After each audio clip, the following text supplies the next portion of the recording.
Amém. Vamos passar agora para o momento da palavra, continuar nossa série em Malaquias. Hoje nós iremos expor o capítulo 3, do verso 6 até o verso de número 12. Malaquias, capítulo 3, verso 6 até o verso de número 12. Eu acredito, não sei se você tem o mesmo gosto que eu, mas você já deve ter assistido algum filme e série, ou alguns filmes e séries sobre assalto a banco. Muito famoso, né? Temos um chamado Lupin, outro, Assalto ao Banco Central, outro, Assalto ao Banco da Espanha, e o mais famoso de todos, La Casa de Papel. Não sei se você já percebeu, mas todo o enredo, ou todo o roteiro desses filmes e séries, fazem com que todos nós torçamos pelo bandido, torçamos pelo ladrão, e as coisas começam a ficar invertidas. A gente olha para o ladrão, olha para o malvado e faz dele um mocinho.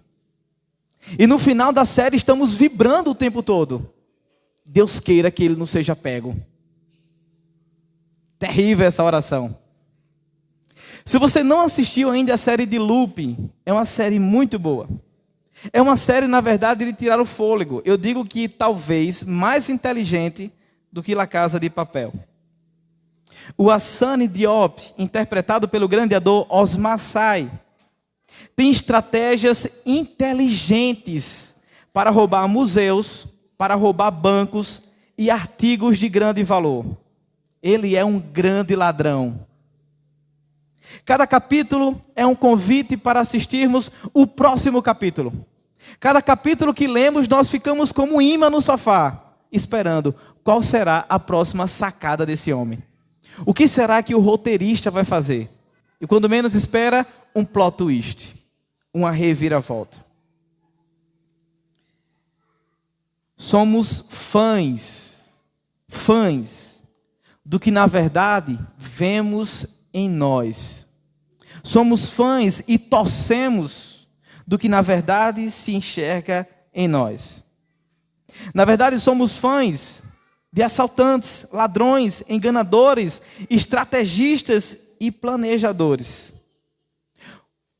O personagem chamado Hassani, Barão e o Mineiro do Banco Central, Tóquio, o professor e Raquel Murilo são ladrões da Casa da Moeda e tentam, por meio desse pecado, dessa façanha, restaurar todo o sistema corrompido.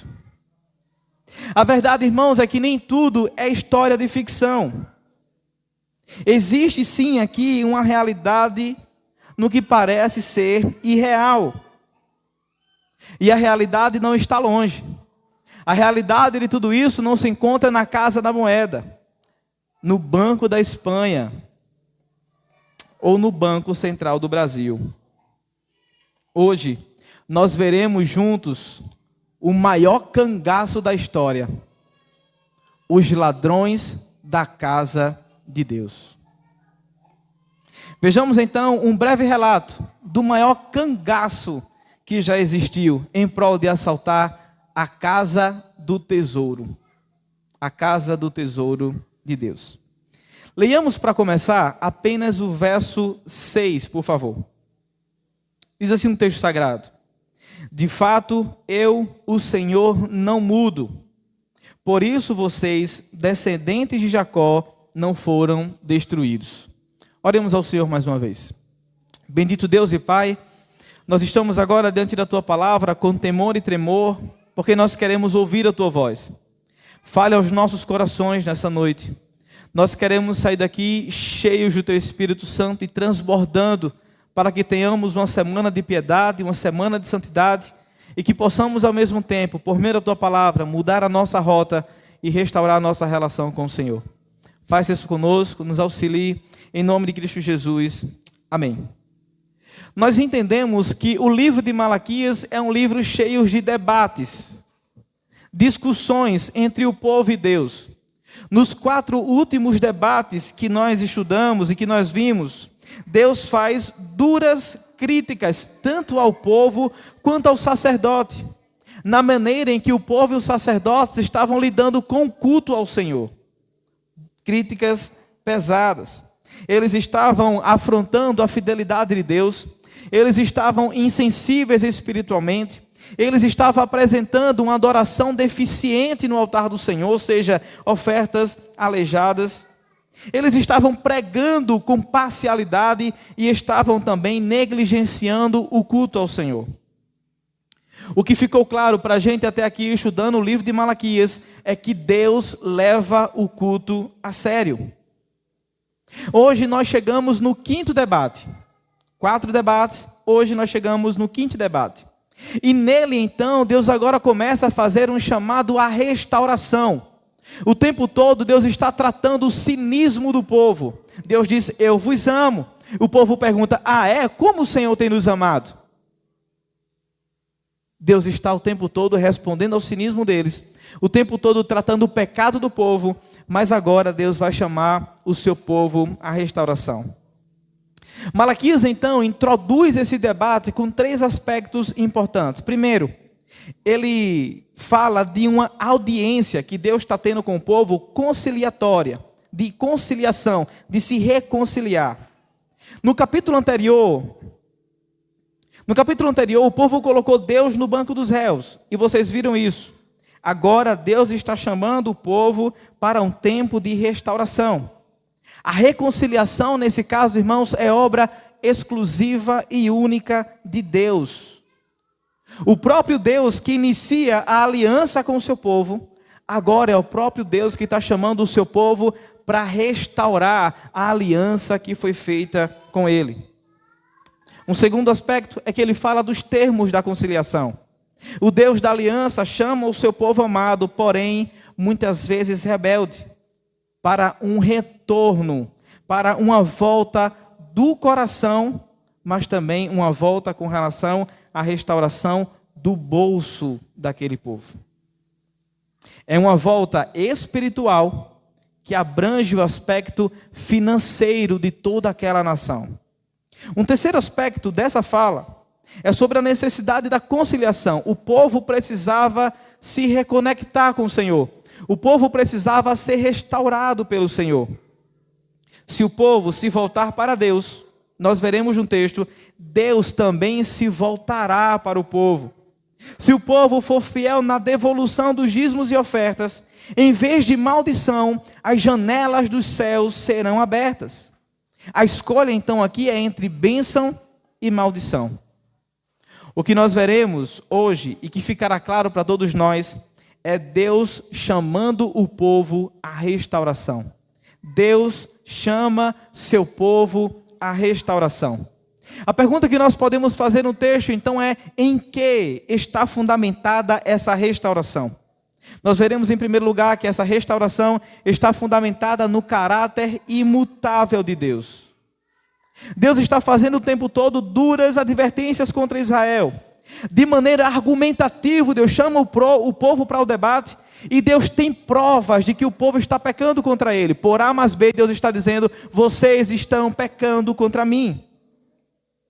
Vocês não estão zelando pelo meu nome. A ideia é que Deus tinha materialidade suficiente para destruir toda a nação de Israel. Mas nós devemos lembrar de uma coisa. O capítulo 1 de Malaquias começa com: eu sempre os amei. A base da disciplina de Deus é o seu amor pactual. Deus disciplinou, está chamando a restauração, porque a base da sua restauração é o seu amor pactual.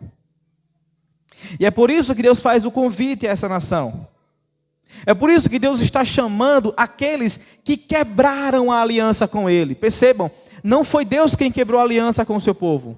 Foi o seu povo quem quebrou a aliança com Deus. E mesmo assim, Ele está tomando a iniciativa para chamá-los à restauração. Veja comigo o que diz o verso 6 novamente. De fato, eu, o Senhor, não mudo. Por isso vocês, descendentes de Jacó, não foram destruídos. Nós percebemos então nessa afirmativa de Deus que, em primeiro lugar, Deus não quebra os acordos que Ele faz com os homens pecadores. De cara, Ele traz para a gente uma sentença de imutabilidade. Ele está dizendo: eu, o Senhor, não mudo. Em mim não há variações. Em mim não há inconstância. Eu sou constante. Eu não mudo. O que temos após essa afirmação de Deus é justamente o benefício dessa verdade. Se em primeiro lugar Deus está afirmando para o seu povo: eu, Senhor, não mudo, Ele agora vai falar os benefícios dele não mudar.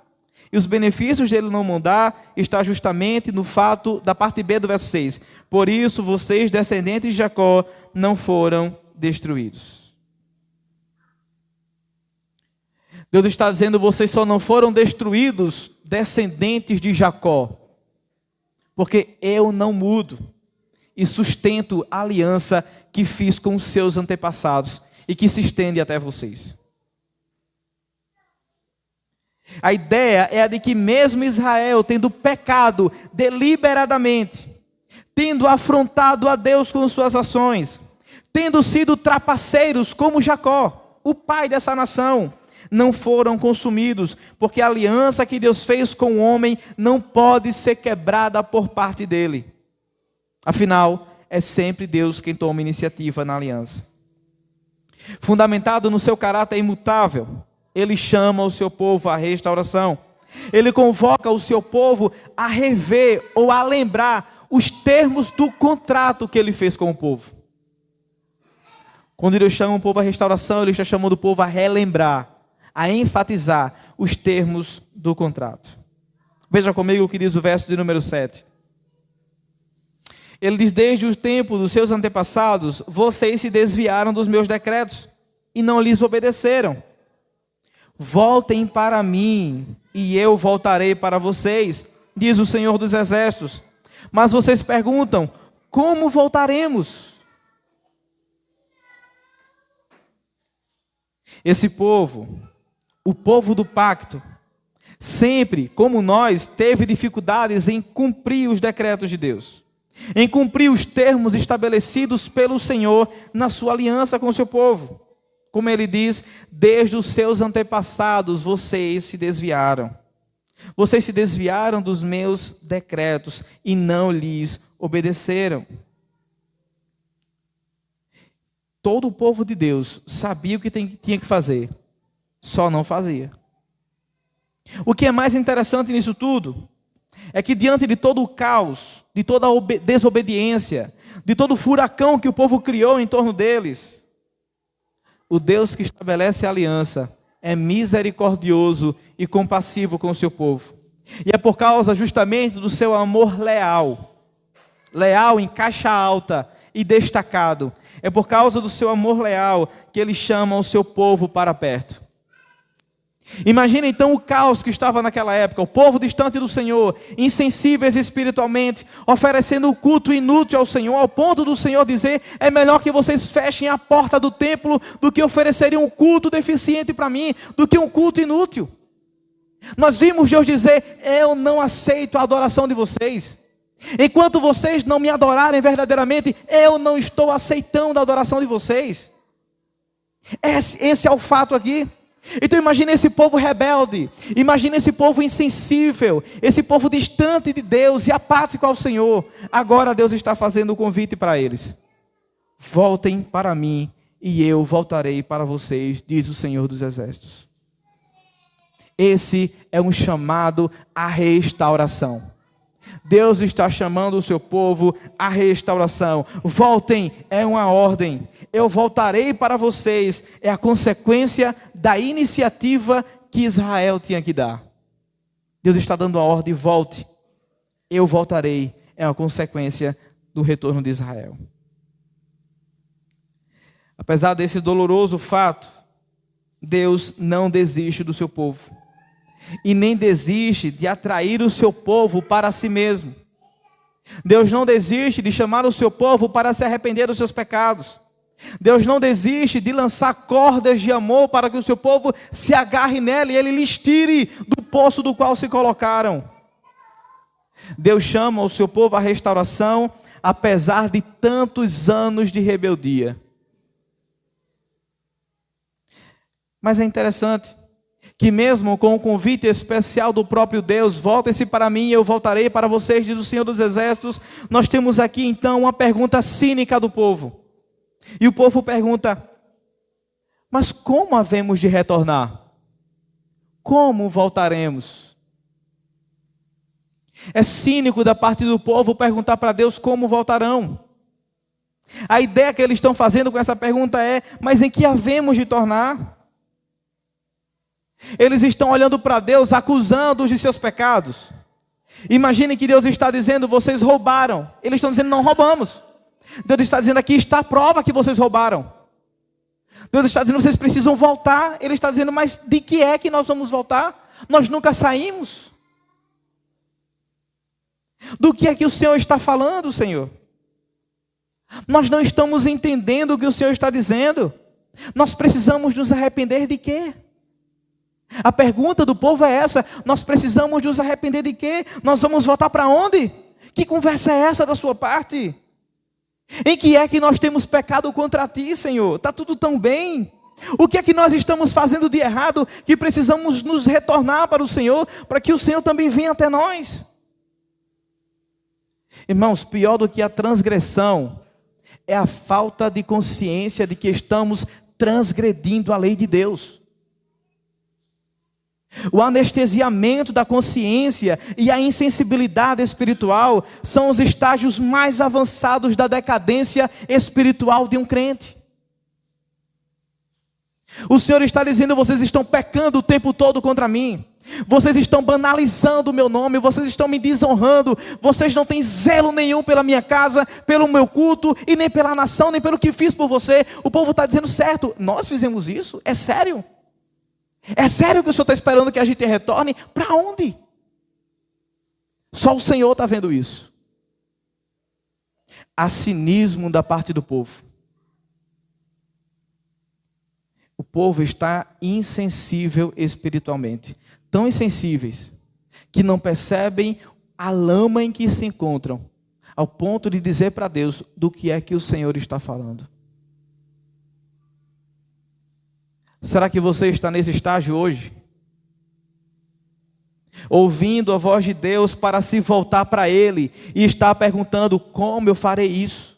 Ou por que eu devo fazer isso se minha vida está boa demais? Talvez você nessa noite esteja justamente como o povo de Israel. Bagunçou tudo à sua volta. Bagunçou a adoração que era devida somente a Deus. Profanou o culto do Senhor.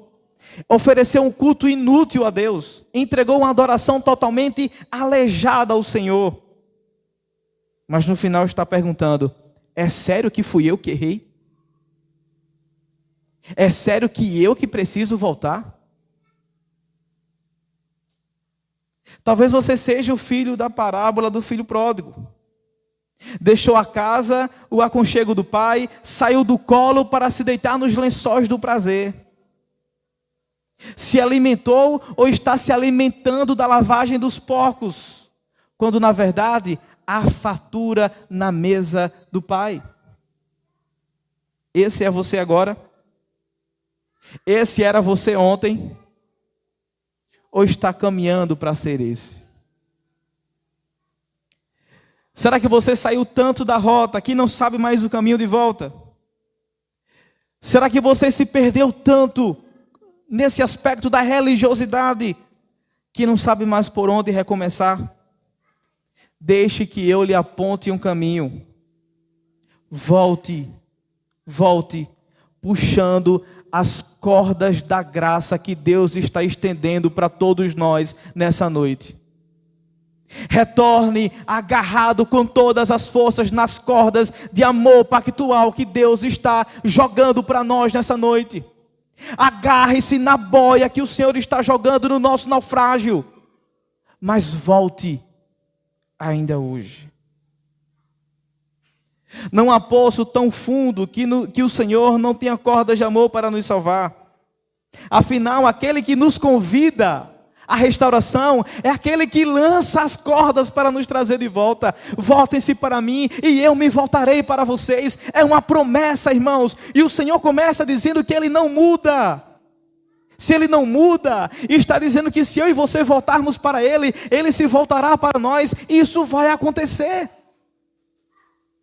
Desfrutaremos do benefício da presença de Deus se nos arrependermos dos nossos pecados e nos voltarmos para o Senhor hoje.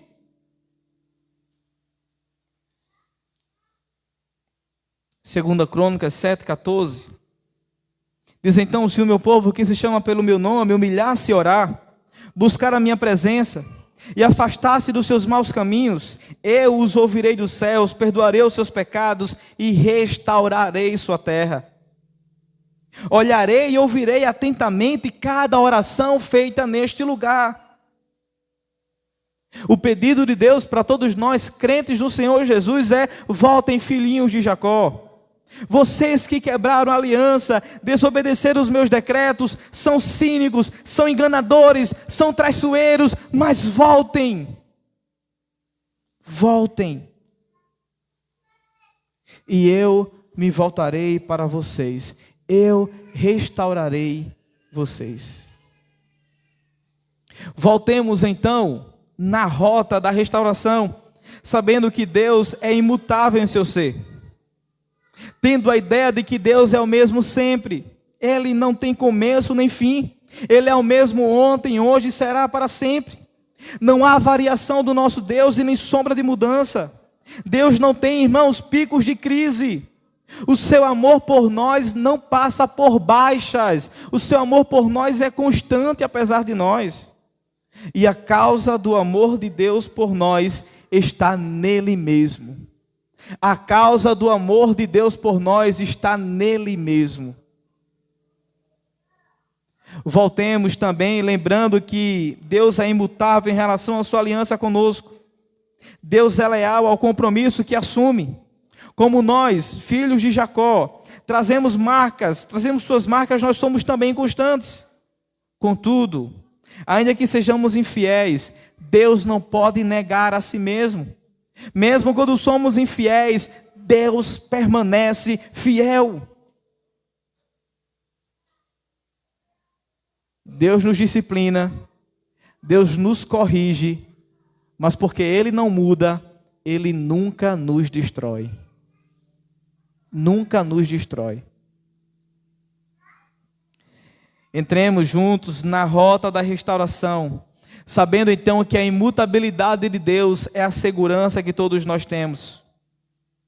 A imutabilidade divina é a causa de não sermos destruídos. Porque se Deus nos tratasse segundo os nossos pecados, todos nós, eu e você, estaríamos arruinados. Por isso, nessa noite, reconheçam o lugar em que vocês estão.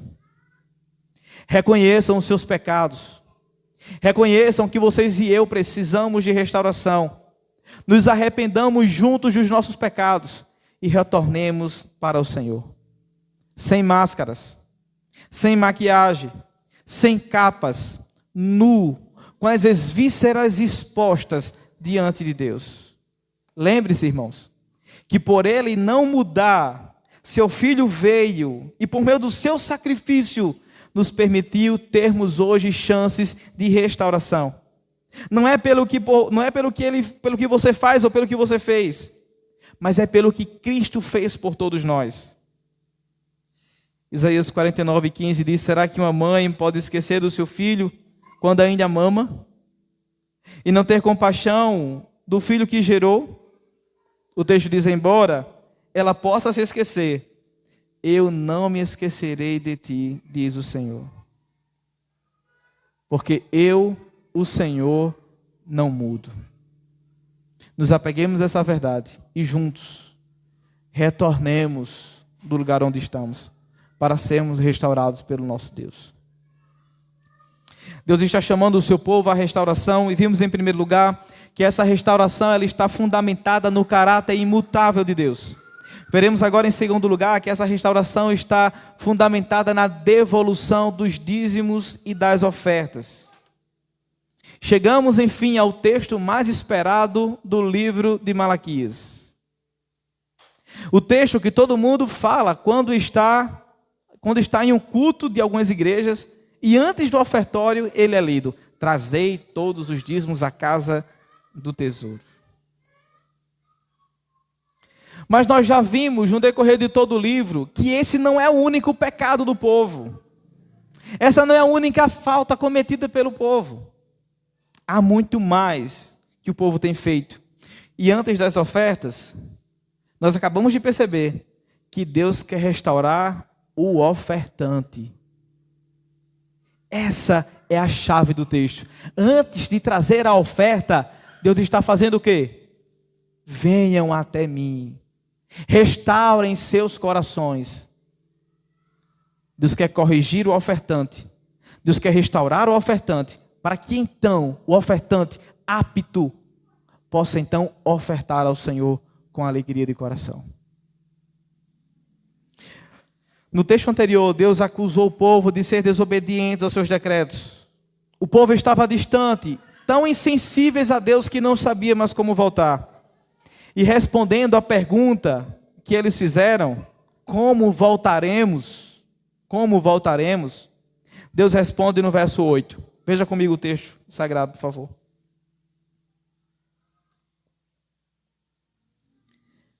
Pode um homem roubar a Deus? Contudo, vocês estão me roubando. E ainda pergunta: como é que te roubamos? Nos dízimos e nas ofertas.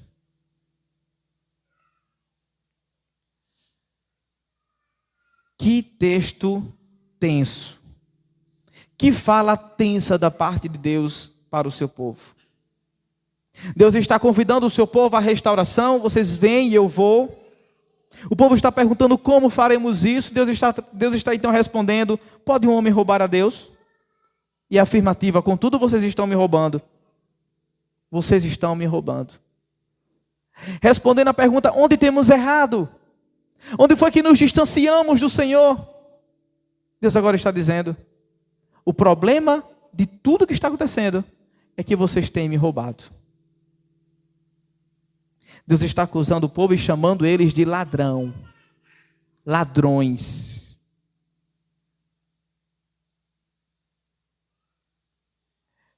Deus está dizendo que quando eles achavam que tudo que tinha pertencia a eles e não a Deus, é que eles têm falhado. Interessante, é a pergunta que inicia esse debate.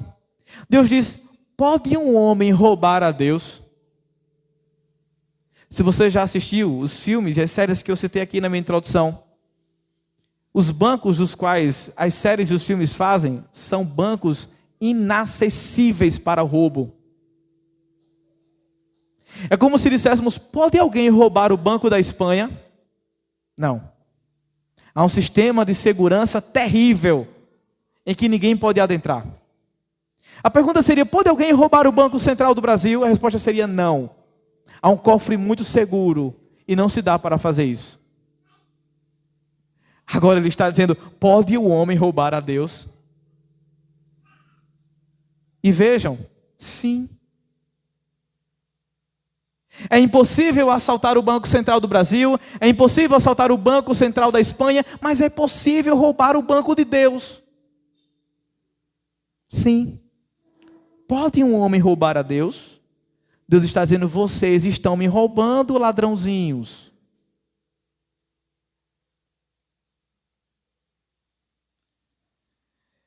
É após a afirmativa de que esse povo é um covil de ladrões, que eles perguntam: como te roubamos? Gente, percebam o cinismo do povo de Israel nessa carta, nesse livro. O tempo todo Deus está trazendo acusações, Ele está dizendo: como te roubamos? O povo de Israel acha que Deus é um velho gagá. O povo de Israel acha que Deus não está vendo todas as coisas e tudo o que acontece. Vocês lembram o que aconteceu com Acã e com a família dele? Porque roubaram o que era do Senhor, a terra os engoliu, Acã e toda a sua família. Porque Deus é onisciente, é onipresente e onipotente. Mas esse povo parece que é retardado mentalmente. Deus está fazendo acusação, Ele está dizendo: como te roubamos? Como é que te roubamos? Espera aí, vamos fazer as contas aqui direito. Eu acho que a sua matemática está meio errada, Deus. Como é que nós temos te roubado? Esse povo parece brincar com Deus. E parece brincar de ser povo de Deus. Eles esquecem desse Deus que sabe de todas as coisas. E que um dos seus preceitos é que eles estavam sob aliança. E sob aliança, todo esse povo devia honrar a Deus com os seus bens. No caso, como todos nós sabemos, com um percentual de 10% de tudo aquilo que recebesse. Segundo os termos da aliança que Deus fez com o seu povo, se sua propriedade prosperasse, se seu rebanho se multiplicasse, ou se a sua produção de cereais aumentasse, a pessoa deveria separar 10% de tudo, porque tudo pertencia a Deus.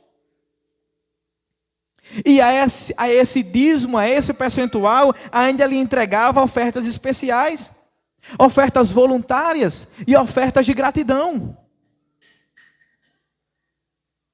Mas caso o povo quebrasse a aliança de Deus, esquecendo do preceito fundamental de entregar as primícias a Deus, Deus diz que viria maldição sobre o povo. E é o que temos no verso 9. Leia comigo, por favor.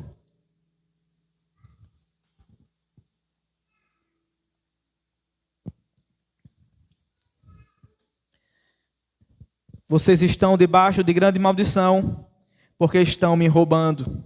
A nação toda está me roubando. O povo, de maneira generalizada, teve as portas da prosperidade trancadas, porque todo mundo estavam roubando a Deus. Eles estavam sob uma maldição de maneira geral. Deixaram de adorar a Deus no culto com um elemento que para Deus era importante: os dízimos e as ofertas. O que eles achavam que era deles, era de Deus o tempo todo. O que eles achavam que provinha do braço forte do trabalho, da criatividade, estratégia para investir, não vinha deles mesmos, mas veio de Deus. E por meio da maldição de Deus, Deus os tirou tudo. Trancou, fechou as portas da prosperidade. Deus parou de dar para eles perceberem que sem Ele, eles não eram nada. Tudo provém de Deus. Deus estava, irmãos, chamando o seu povo à restauração. E aponta como eles deviam fazer isso. Depois de se voltarem para o Senhor com seus corações quebrantados, reconhecendo os seus pecados, eles agora deveriam expressar isso de maneira visível. Por isso que sempre eu faço na minha oração dizendo, os dízimos e ofertas é a materialização da nossa adoração. Eu adoro com o coração, eu ergo as minhas mãos, mas eu materializo a minha adoração com os meus recursos. O Senhor, na primeira parte, pediu para que eles fossem restaurados. Venham e eu vou a vocês, restaurem o coração. Mas agora Deus está dizendo também, vocês precisam materializar isso. Ele diz no verso 10, tragam o dízimo todo ao depósito do templo, para que haja alimento em minha casa. Ponham-me à prova, diz o Senhor dos Exércitos, e vejam se não vou abrir as comportas dos céus e derramar sobre vocês tantas bênçãos, que nem terão onde guardá-las. Irmãos, o que Deus está fazendo com o povo é o que nós chamamos de desafio. Deus está desafiando o povo. Ele está dizendo, eu tranquei as portas da prosperidade, mas façam prova de mim. Eu desafio vocês a fazerem prova de mim. Tragam todo o dízimo ao depósito do templo, para que haja alimento na minha casa, na casa de Deus. E ele diz, põe a minha prova, diz o Senhor dos Exércitos. Põe a minha prova, façam isso e ponham a minha prova. É como se ele dissesse, veja os caminhos, veja onde o caminho de vocês os levaram. Agora façam o oposto e eu vou abençoar vocês. Me coloquem à prova e vejam se eu não vou abrir as comportas dos céus. Façam isso e eu vou derramar tantas bênçãos que vocês não terão depósitos para guardar. O teste proposto por Deus ao povo é este: obedeçam fielmente à aliança. Tragam o dízimo todo, não apenas uma parte dele, à casa do tesouro. Dentre tantos benefícios que Deus está dizendo que se o povo fizer, Ele assim o fará, está também o benefício de sustar ou suspender as pragas que consumiram todos os cereais, todas as vinhas, e fizeram das terras desse povo uma terra infrutífera. Veja comigo o verso 11 e 12. Ele diz: impedirei que as pragas devorem suas colheitas, e as videiras no campo não perderão seu fruto, diz o Senhor dos Exércitos. Então todas as nações os chamarão felizes, porque a terra de vocês será maravilhosa, diz o Senhor dos Exércitos. O que está explícito aqui para nós, irmãos, é que a restauração traz bênçãos singulares de Deus. A restauração de Deus com o seu povo traz bênçãos incomparáveis da parte de Deus. Nesse caso, as pragas deixariam de existir. E com isso não haveria mais quem devorasse as colheitas, as videiras, e os seus campos seriam frutíferos. As outras nações olhariam para a nação de Israel e exclamariam: este povo é um povo feliz. Olhem que terra maravilhosa eles têm. Deus convida o seu povo à restauração. Restaurem seus corações. Por pergunta: como voltaremos? Vocês estão me roubando. Vocês estão roubando a minha casa. Resolvam isso. E façam prova de mim. Entreguem todo o dízimo, não parcial, não por parte, não a sobra, todo o dízimo à casa do tesouro, e eu abrirei as comportas dos céus para vocês. A pergunta é: quem não quer viver esses benefícios? Os benefícios da restauração. Quem não quer viver? Lembremos que o teor do texto é restauração. Não é prosperidade financeira, é prosperidade espiritual. É o que está explícito no texto. Eu acredito que todos nós, em algum momento, temos aquelas experiências de uma visitação especial de Deus, em que o Espírito de Deus nos constrange em nossos pecados, nós nos arrependemos e desfrutamos dos aspectos da restauração. Parece que tudo passa a mudar nas nossas vidas e a alegria da salvação é retornada a todos nós. Passamos a viver mais felizes. É a restauração. É o que Deus faz quando nos traz para perto. Todos nós deveríamos seguir o mesmo caminho. Deveríamos então dar meia volta à nossa desobediência e caminhar na rota da obediência. E nesse caso, devolvendo para Deus o que é de Deus, os dízimos e as ofertas. Por quê? Porque um dízimo é um princípio estabelecido pelo próprio Deus. A palavra dízimo, mazé no hebraico e dexatem no grego, significa 10% de alguma coisa, de algum valor. O dízimo, então, através do princípio bíblico, não é 1% e nem é 9%. O dízimo é a 10ª parte de tudo que o homem recebe. Nós vamos ver isso no texto de Gênesis 14, 20 e de Malaquias 3:10. Nós devemos ser restaurados por meio disso, irmãos, porque o dízimo não é uma invenção da igreja. É um princípio perpétuo estabelecido por Deus. O dízimo, nesse caso, não é dar dinheiro à igreja. É um ato de adoração ao Senhor. O dízimo não é opcional, é um mandamento. Não é oferta, é dívida. Não é sobra, é primícia. Não é um peso, é uma bênção. Esses são os aspectos bíblicos estabelecidos por Deus sobre os dízimos e ofertas. O dízimo também é ensinado em toda a Bíblia. Antes da lei, Gênesis 14, 20. Na lei, Levítico 27 e 20. Nos livros históricos, Neemias 12, 44. Nos livros poéticos, Provérbios 3, 9 e 10. Nos livros proféticos, Malaquias 3, do 8 ao 12. E no Novo Testamento, em Mateus 23, 23 e Hebreus 7 e 8. Nesse caso, o dízimo não é uma questão meramente financeira, mas sobretudo o dízimo é espiritual. Há seriedade neste elemento de culto. Porque na verdade o nosso bolso e a nossa generosidade revelam o nosso coração. Não temos problema em pregar sobre dízimos e ofertas. Não temos. E é por isso que estamos expondo esse texto. Porque pregar sobre isso, falar sobre isso, é um meio em que Deus está nos chamando à restauração espiritual. Durante o reinado de Ezequias, houve um grande despertamento espiritual. Depois vocês podem ler a história. E o resultado foi a dedicação de dízimos e ofertas ao Senhor. Anote, 2 Crônicas 31, 5, 12 e 19. Sempre que o povo se voltava para o Senhor com o coração quebrantado, os dízimos eram devolvidos no templo. Mas sabe o que acontece conosco? Mesmo sabendo de que o dízimo é estabelecido por Deus, mesmo sabendo que toda a Escritura fala sobre o dízimo, nós estamos como o povo de Israel. Como é que temos te roubado? Como é que temos falhado nisso? Não já é suficiente tudo que nós temos depositado? Como o Senhor, sendo dono de tudo, ainda requer isso de mim? Isso, irmãos, é resultado do nosso coração endurecido, que está o tempo todo arrumando desculpas para roubar a Deus. É o que fazemos, arrumamos desculpas para roubar a Deus. Afinal de contas, todo ladrão é esperto demais.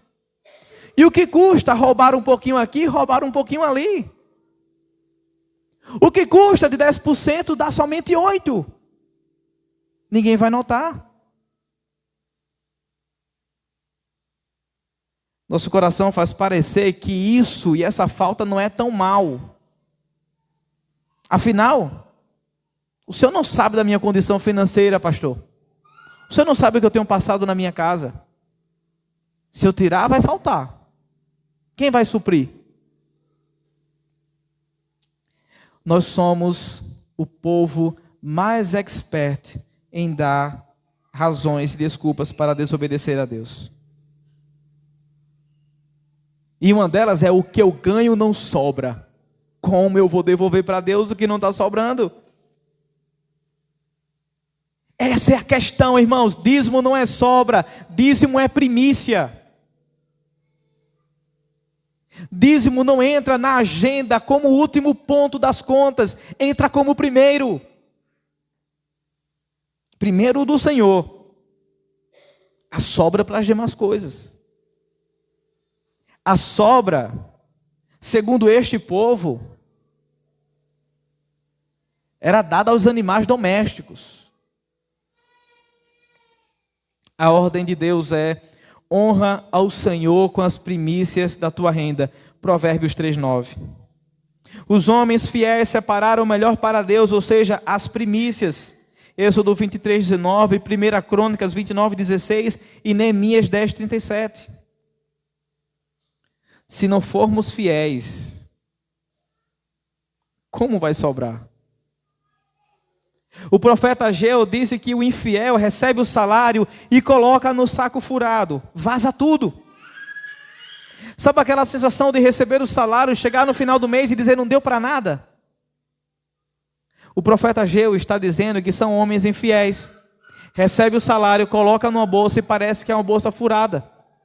Quando ele anda, o dinheiro vai caindo. Quando chega lá, não tem nada. Vaza tudo. Quando acumulamos justificativas e desculpas para sonegarmos o dízimo, estamos apenas revelando que o reino de Deus não é nossa prioridade.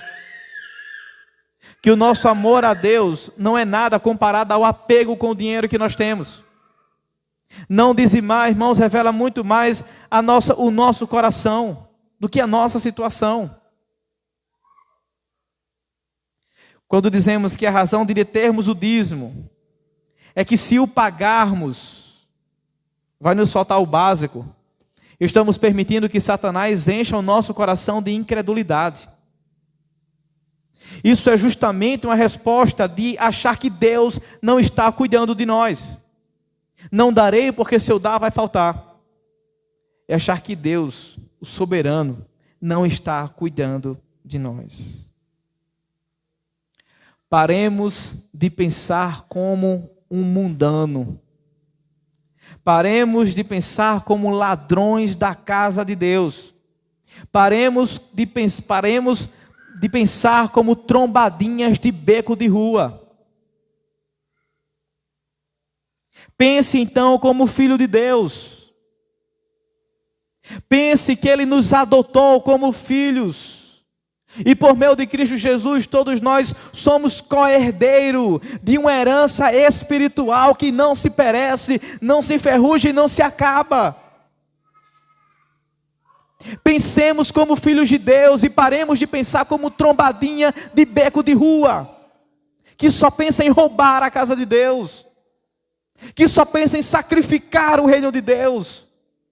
Tudo para mim, nada para Deus. O reino de Deus precisa se expandir, missionários precisam ser enviados, igrejas precisam ser plantadas, e esse recurso é para isso, irmãos. Não é para enriquecer pastor, não é para termos mais conforto aqui, não, é para implantarmos no reino de Deus. Não pensemos pequeno, mas pensemos como cidadãos desse reino estabelecido por Deus em Cristo Jesus no meio de nós.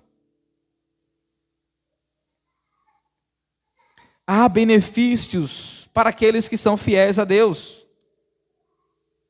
Mesmo sabendo que apesar de nós, Deus já nos abençoa. Você é prova disso. Você é prova que apesar do seu pecado, Deus já lhe abençoa. Eu me refiro tanto a bênçãos materiais, com o básico que o Senhor nos dá, e Ele prometeu que o básico não faltaria, como de bênçãos espirituais. No texto, as janelas do céu são abertas, e lá do alto procede toda a boa dádiva para o seu povo. Deus promete derramar sobre os fiéis torrentes caudalosas das suas bênçãos. É bênção sobre bênção, é bênção sem medida. É a abundância que Deus está prometendo para o seu povo, é a fartura que o Senhor está prometendo. Irmãos, mais vale 90% com a bênção do Senhor do que 100% com a sua maldição.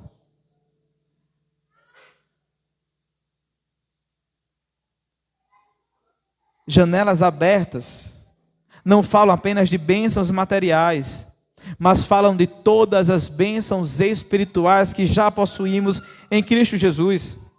Mais uma vez, essa não é uma pregação sobre barganha ou sobre prosperidade, dá para receber, não. Mas é sobre obediência acima de todas as coisas, deixando os resultados disso nas mãos de Deus. Sabendo que sendo fiéis a Deus, Deus pode nos abençoar com bênçãos materiais ou não. Nós precisamos ser fiéis a Deus. Dionísio Peipe afirma que quem rouba a Deus não é capaz de amá-lo, porque ninguém rouba a quem ama. Em resumo, Deus está dizendo: voltem seus corações para mim, e eu me voltarei para vocês. Eu poderia destruí-los, mas não farei, porque a minha palavra não faz curvas. Mas vocês não devem voltar apenas seus corações nessa noite.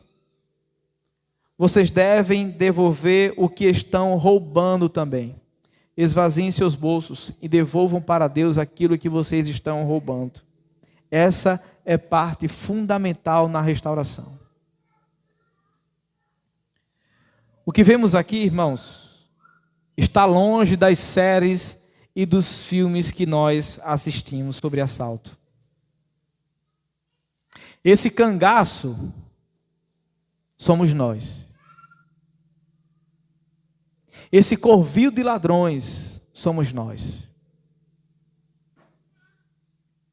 Que estamos insensíveis à voz de Deus, fracos espiritualmente, e tudo à nossa volta está em ruínas.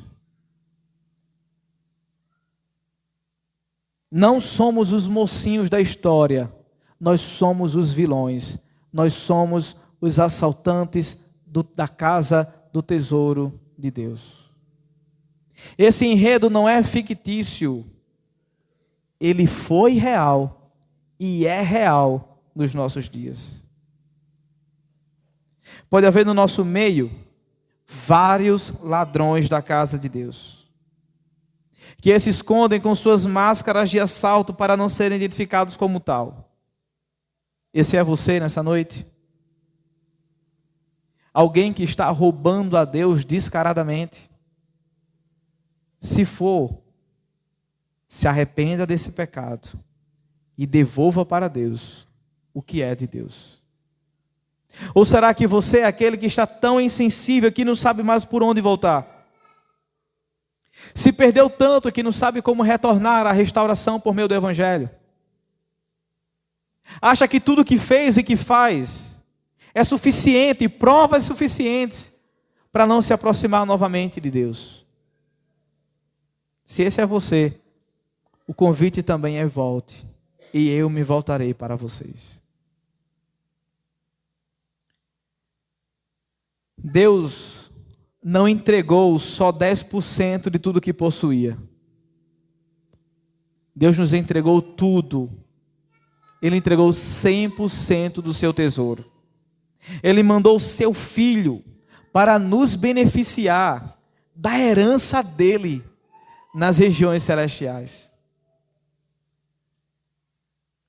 A pergunta que nós fazemos é: que Deus é como o nosso Deus, que olha para um covil de ladrões, para trombadinhas de beco e chama para serem restaurados, abre as cadeias, tira as algemas e liberta-os para se encontrarem novamente com Ele? Que Deus é como o nosso Deus, que nos chama à restauração, mesmo sabendo de tudo que fazemos em pecado. Que Deus é como o nosso Deus, irmãos. Sabe quem somos nessa história? Sabe quem somos na história da redenção? Somos o ladrão da cruz, que mesmo com todas as provas que podia lhe condenar eternamente, ouviu do nosso Cristo: ainda hoje estarás comigo no paraíso.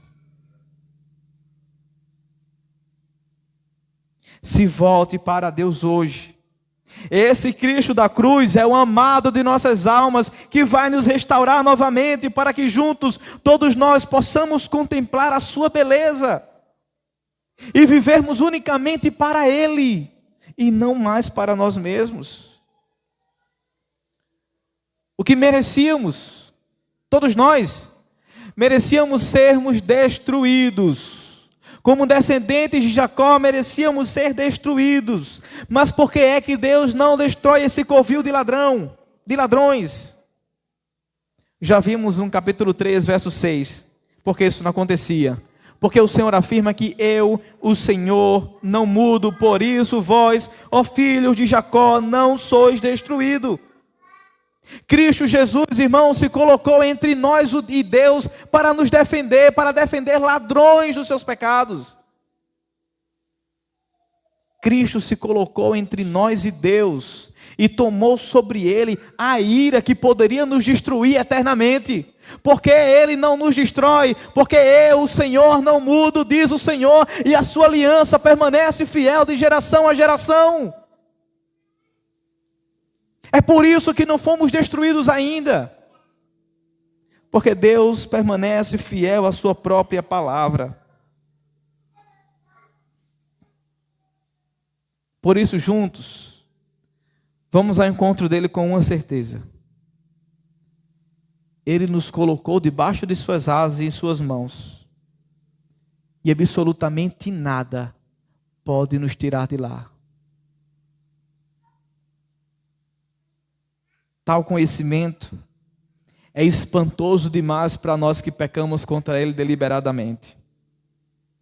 E é confortador para todos nós que somos seus filhos. Ei, ladrão, há restauração para você. Ei, desobediente, há restauração para você. O caminho de volta está na sua frente. As cordas estão estendidas. não saia daqui sem agarrar essas cordas. Não saia daqui sem agarrar as cordas da graça de Deus, que está ali puxando de volta para Ele. Volte. O nosso Cristo está de braços abertos para nos receber e limpar de novo nossas vestes. Feche os olhos e ore em resposta àquilo que vocês acabaram de ouvir.